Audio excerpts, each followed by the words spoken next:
dia a todos com essa música muito bonita. Hoje veremos um mundo sombrio por trás de um falso líder. Hoje a palavra-chave é percepção. Vou contar uma história. Quando Lula assumiu a presidência em 2002, a dívida externa era de 212 bilhões e a dívida interna 851 bilhões de reais. Em 2007 se gabava de ter pago a dívida externa, mas na verdade ele a repassou para os bancos nacionais e a dívida interna passou para 1,4 trilhões. Olha que malandro.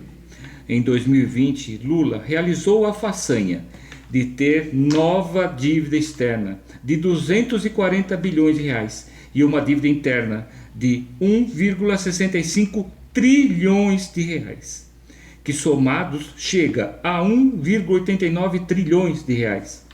No governo Lula e Dilma, a dívida do Brasil aumentou 1 trilhão de reais.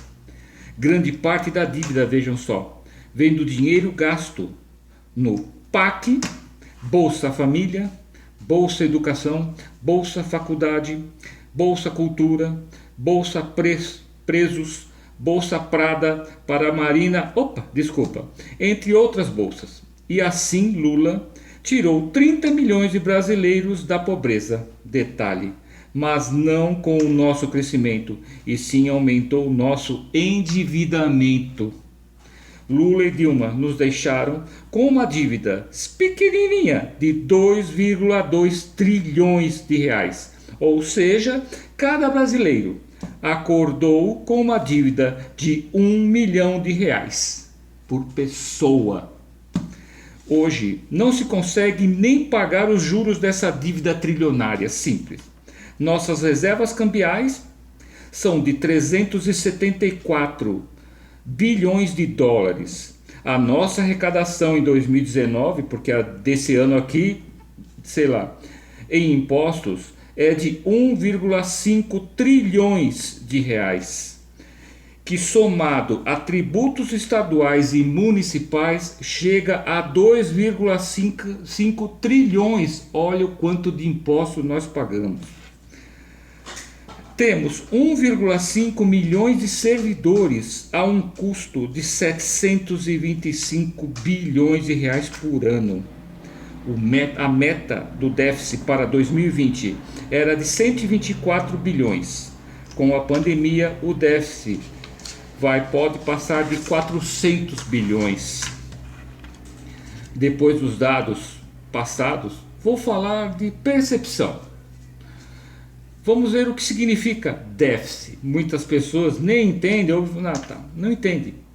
Significa que quase 200 milhões de brasileiros, recolhendo 2,5 trilhões de impostos, não conseguem pagar os custos da máquina pública, nem os salários de seus 11 milhões de funcionários na ativa, nem a aposentadoria de servidores e privados, menos ainda os investimentos na população que são tão necessários, nem os juros da dívida externa e interna, nem tampouco os custos de decisões judiciais, e sabe-se mais o que, como desvios e corrupção.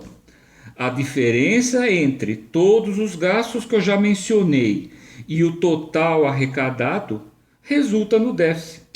Esse dinheiro será pego emprestado dos bancos e somado à nossa gigantesca dívida. Ou seja, além de tudo que a gente paga de impostos, nós precisamos pegar mais uma dívida, era de 124 e provavelmente agora será de 400 bilhões para cobrir o rombo. Detalhe, não existe nem dinheiro, nem dívida pública. Não existe não. E sim dinheiro e dívida do pagador de impostos. Ou seja, a dívida é contraída pelo presidente, pelo governo, mas quem paga é o burro do povo. Quero me dirigir a todas as pessoas como eu, que sempre trabalhamos e honramos nossos compromissos. E hoje nós poderíamos dizer em bom tom alto que não devemos nada a ninguém. Tenho uma péssima notícia para você. Você é dono, você herdou uma dívida de R$ 1.000.000 por pessoa brasileira. Agora, um grande erro de percepção é achar que as empresas, sabe, só que é um outro erro nosso, de todos, achar que as empresas pagam impostos, NECA, encargos sociais como INSS, fundo de garantia e a sua multa de 50%, todo mundo quer ela, né? Taxas e contas de água, luz, telefone e IPTU, e estas mais altas do que a da pessoa particular, do morador da casa, né? Na verdade, elas apenas recolhem as empresas, elas não pagam. Para qualquer empresa definir o valor do seu produto, ela tem que levar em conta não só o material e mão de obra, não, senão ela tomaria um prejuízo e não existiria empresas, mas também todas as suas despesas para que ela possa funcionar. E o mesmo se repete no comércio, e quem acaba pagando tudo é o consumidor final. Este erro de percepção faz com que as pessoas achem até justo cobrar mais caro. É mais justo cobrar mais caro da empresa, do comércio, tanto água, luz, IPTU. Não, eles que se virem para pagar, eles têm dinheiro para pagar. Tá, erro nosso. Outra coisa é essa famigerada multa do fundo de garantia. Eles têm que pagar para nós. Errado. Já disse, quem vai pagar é quem está defendendo os custos mais altos para as empresas, ou seja, o consumidor final. Tudo isso que a gente pensa ser justo, cobrar para cima das empresas, as empresas elas são obrigadas a repassar seus valores para seus produtos, ou seja, é um verdadeiro tiro no pé. Percepção de quem deveria ser um servidor público.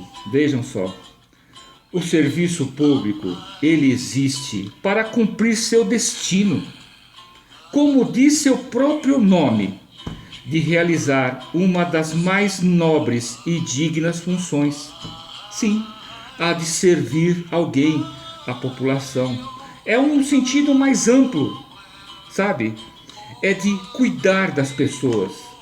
As pessoas que pertencem a esse mundo público devem ser por vocação e não por ambição. É assim que esse mundo deveria ser. Devem ter os mesmos direitos e deveres de seus irmãos privados. Sim. E como todos devem ter salários dignos, sim. Não só para a sua sobrevivência, que é o que acontece do nosso lado aqui, que a maioria nem chega a isso, até para a sua sobrevivência, mas também para o conforto e prosperidade dos funcionários públicos e dos funcionários privados. O mundo que sobrevive de outro não deve ter pessoas ambiciosas, não, e com o desejo de enriquecer a qualquer preço, pois nunca será merecedor da riqueza obtida nas costas de quem te provém. Nunca você será merecedor disso, nunca.